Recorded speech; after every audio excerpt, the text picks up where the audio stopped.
Hello दोस्तों, नमस्कार। Welcome to our new YouTube channel. Friends, आज हम आपके लिए लाए हैं पेपर एग्ज़ाम। जो है ये है वार्षिक परीक्षा का है 2025 भौतिक विज्ञान फिजिक्स का मोस्ट इम्पॉर्टेंट पेपर है, जो आईएसटी आपके पेपर में छा जाएगा। तो बिना किसी देरी के इस वीडियो को सभी लोग देखते हैं और हल करते हैं।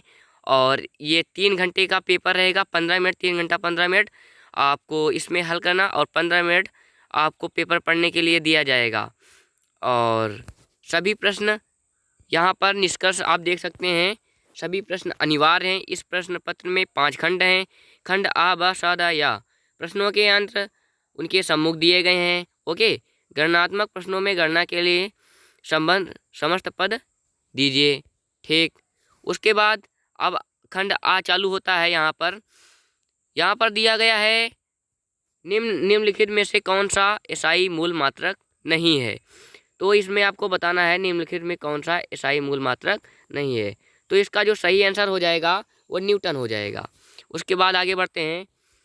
यदि किसी कण पर 5i+2j+3k न्यूटन बल लगाकर उसे 2i+3j+5k मीटर दूरी तक विस्थापित किया जाता है तो कार्य होगा। यानी कार्य निकालना है। दोस्तों, आपको अगर कार्य निकालना है, आप इधर ध्यान से सुनिए। W बराबर होता है Fs। तो यहाँ पर F ये दिया गया है और S ये दिया गया है। बस इसको आपको सदिश रूप में मल्टीप्लाई करा लेना है, आंसर आ जाएगा। सो आगे बढ़ते हैं। आगे का जो ग नंबर दिया गया है, कह रहा है कि बर्नौली प्रमेय किस संरक्षण पर आधारित है। तो दोस्तों, बर्नौली प्रमेय किस संरक्षण पर आधारित है, जो सही हो उसको आप टिक कर लीजिए। ये दोस्तों, इस वीडियो में हम ज़्यादा आपको सॉल्व नहीं कराएंगे। वो वीडियो आगे लाया जाएगा। अभी के लिए जल्दी से आप सभी लोग इसको देख लीजिए और घर में अपना सॉल्व करके कर लीजिए और पेपर में आसानी से कर लीजिएगा। ओके, आगे बढ़ते हैं। विशिष्ट ऊष्मा का मात्रक है। यहाँ पर आपको पूछ रहा है कि विशिष्ट ऊष्मा का मात्रक क्या है। विशिष्ट ऊष्मा का मात्रक जो हो आप टिक कर लीजिए। आगे देखते हैं। किसी गैस के अणुओं के मध्य गतिज ऊर्जा 40 सेल्सियस पर ई है। वह ताप जिस पर ऊर्जा 2E होगी है, ज्ञात कीजिए आप लोग। तो इसमें 40 सेल्सियस दिया गया है और आपको ये ई निकालना है। सो आगे बढ़ते हैं। आप निकाल कर यहाँ पर अपने टिक लगा सकते हैं। आपको हम इस वीडियो में केवल क्वेश्चन ही दिखाएंगे, जो हो सकता है थोड़ा बहुत क्वेश्चन हल करा देंगे। ओके, तो अगला है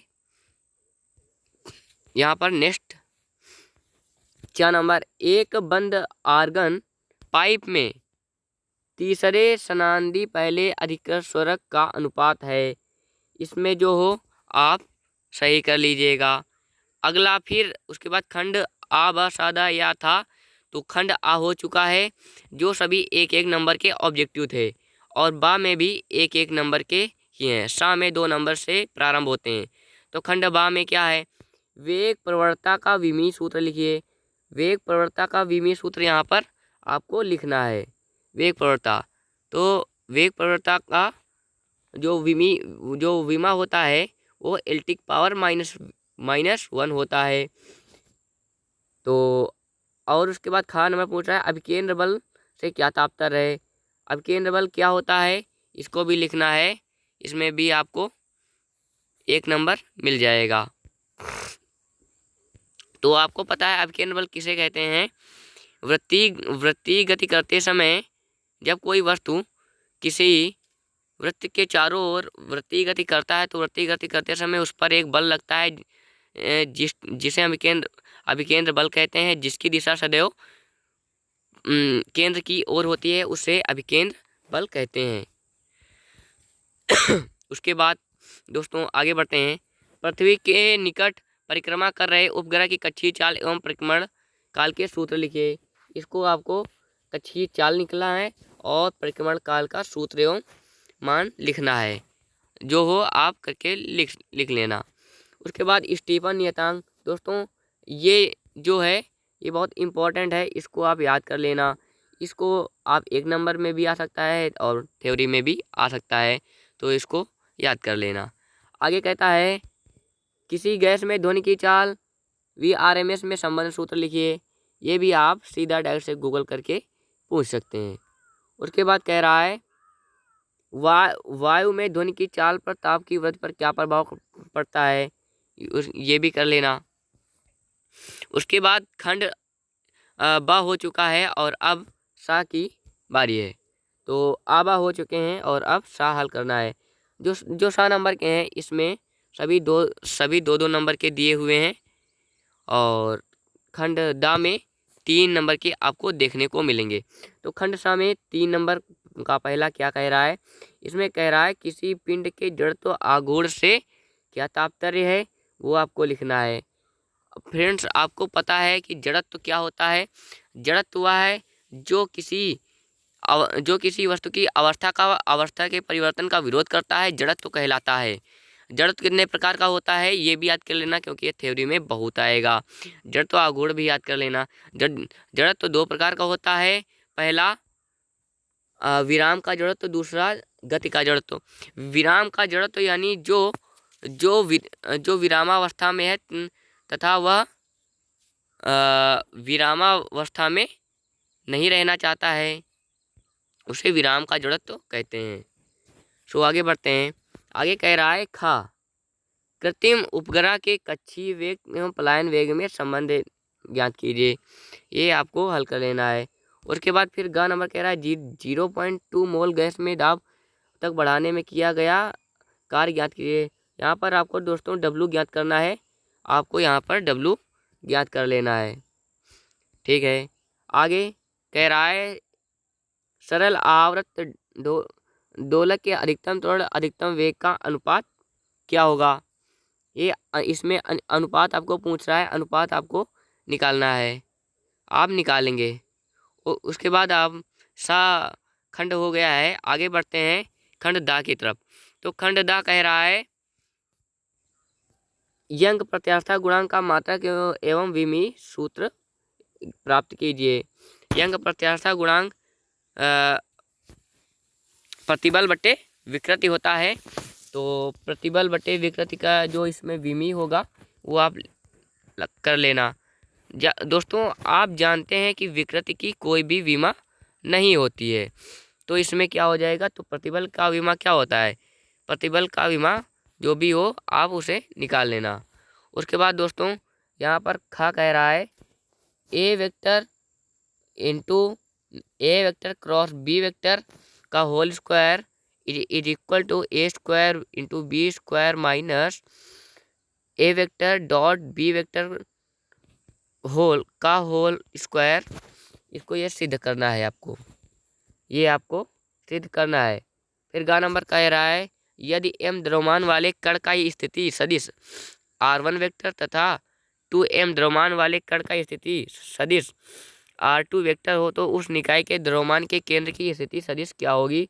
दोस्तों, ये क्वेश्चन काफ़ी इम्पोर्टेंट है, 3 नंबर का है, ये आप सॉल्व कर लेना।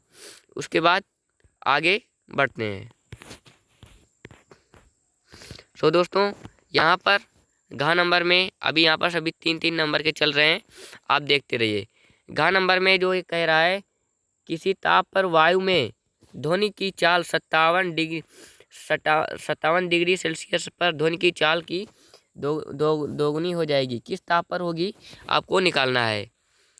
और फिर आगे कह रहा है एक सरल लोलक का गोलक है, किसी सरल लोलक का गोलक क्या है, जब सरल लोलक में आवर्तकाल में क्या परिवर्तन होगा, गोलक का पूर्णतः द्रव से भर दें, गोलक को आधे से अधिक द्रव कर दें। यहाँ पर 1 और 2 दिए गए हैं, इनके हिसाब से प्रश्नों के हिसाब से आपको उत्तर देने हैं। ये सभी 3-3 नंबर के हैं। उसके बाद आपको यहाँ पर आगे करना है कि धनात्मक तथा ऋणात्मक त्वरण से क्या तात्पर्य है। यहाँ पर आपको ये मोस्ट इम्पॉर्टेंट है, ये जरूर आएगा धनात्मक तथा ऋणात्मक, क्योंकि ये कई सालों से पूछा जा रहा है। उसके बाद यहाँ पर सबसे मोस्ट इम्पॉर्टेंट, ये भी मोस्ट इम्पॉर्टेंट है, संरक्षी बलों की विशेषताएं लिखिए। संरक्षी पूछ रहा है और असंरक्षी भी पूछ सकता है, या फिर दोनों भी पूछ सकता है। इस पेपर में संरक्षी बल पूछा गया है। इसके साथ साथ आप असंरक्षी बल भी कर सकते हैं। ऐसा नहीं है कि ये पेपर है ये एज इट इज पूरा ही छाप दिया जाएगा, हालांकि कुछ प्रश्न नहीं आएंगे लेकिन लगभग आ जाएगा। सो आगे बढ़ते हैं। पलायन वेग क्या है? इसमें इससे आप क्या समझते हैं? पृथ्वी पर पलायन वेग का मान कितना होता है, ये आपको याद कर लेना है। यहाँ पर जो दोस्तों सभी प्रश्न दिखाए गए हैं, इन सभी प्रश्नों से रिलेटेड जितने प्रश्न हो आप याद कर लेना, आपको इंटर में भी पूरा काम आएगा, क्योंकि ये जो 11th है ये इंटर में बहुत ही काम आने वाला है, खासकर फिजिक्स। आगे चलते हैं। द्रव के अंदर H गहराई बिंदु पर कुल दाब कितना होगा? तो आपको दाब निकालना है, ठीक है। P निकालना है H पर, ठीक है, H गहराई पर, तो कितना होगा आप कर लेना। और आपको एक ये ऑब्जेक्टिव में आएगा कि दाब का मात्रक क्या होता है, एसआई मात्रक में दाब का मात्रक क्या होता है। तो अगर आपको ये पूछ दे कि दाब का एसआई मात्रक क्या होता है, तो दाब का एसआई मात्रक होता है पास्कल। क्या होता है दोस्तों? पास्कल होता है, ठीक है। एसआई मात्रक में दाब का मात्रक क्या होता है? पास्कल होता है। उसके बाद आगे बढ़ते हैं। नेक्स्ट जो यहाँ पर दिया गया है ये खंड या है, खंड अब सदा हो गया है। उसके बाद ये या करना है आपको। या में कह रहा है ये अब सभी 3-3 नंबर के खत्म हो चुके हैं, अब 5 नंबर के सीधा आपको डायरेक्टली देखने को मिलेंगे। तो आप यहाँ पर देखिए, कह रहा है सिद्ध कीजिए कि प्रति सेकंड सुनी गई विस्पंदों की संख्या का मान दोनों स्रोतों की आवृत्तियों के अंतर के बराबर होता है। ये आपको सिद्ध करना है। ये 5 नंबर का क्वेश्चन आता है। अथवा अगर आपको वो नहीं आता है तो आप अथवा में ये कर सकते हैं कि वांडर वाल्स गए समीकरण P प्लस ए अपॉन में V स्क्वायर का ब्रैकेट और दूसरे ब्रैकेट में V minus B is equal to RT में A और B नियतांकों का मात्रा तथा विमाएं ज्ञात कीजिए। उसके बाद दोस्तों आगे बढ़ते हैं। आगे कह रहा है 7 नंबर में, तो ये जितने हैं सभी प्रश्न अनिवार्य हैं, जो अथवा हैं ये आप नहीं कर सकते हैं। इनकी जगह में आप ये या तो ये कर सकते हैं, अथवा वाले में एक ही करना है, ठीक है। तो ये कह रहा है कि कार्य ऊर्जा प्रमेय लिखिए। दोस्तों ये बहुत ही इंपॉर्टेंट है, 5 नंबर में आती है, इसको आप याद कर लेना। जितने मैं बता रहा हूँ मोस्ट इम्पॉर्टेंट हैं उनको आप जरूर याद कर लेना, और उसके साथ साथ मोस्ट इम्पॉर्टेंट रिलेटेड भी याद कर लेना। तो आगे बढ़ते हैं। कह रहा है सरल लोलक में तापत्र क्या है का आवर्त का व्यंजक स्थापित कीजिए। ये आपको लिखना है अथवा में, ठीक है। आगे बढ़ते हैं। आगे कह रहा है स्वांततः कोटियाँ एवं रुद्रोष स्थिरांक गामा में संबंध स्थापित कीजिए। तो आपको ये संबंध स्थापित करना है। चलिए आगे बढ़ते हैं। एक अर्धगोलीय पिंड के द्रव्यमान केंद्र की स्थिति ज्ञात कीजिए। ये भी आपको आराम से पढ़ लेना है, आपको वहाँ पर हल कर लेना है। अगला नंबर है पृथ्वी की सतह से h ऊंचाई पर वर्ती कक्षा में पृथ्वी की परिक्रमा कर रहे उपग्रह की कक्षीय वेग ज्ञात कीजिए। यहाँ पर जो h ऊंचाई पर जब जाएगा तो इसमें जो वेग लिया जाएगा वो g में लिया जाएगा। g का मान कितना होता है? 9.8 मीटर प्रति सेकेंड।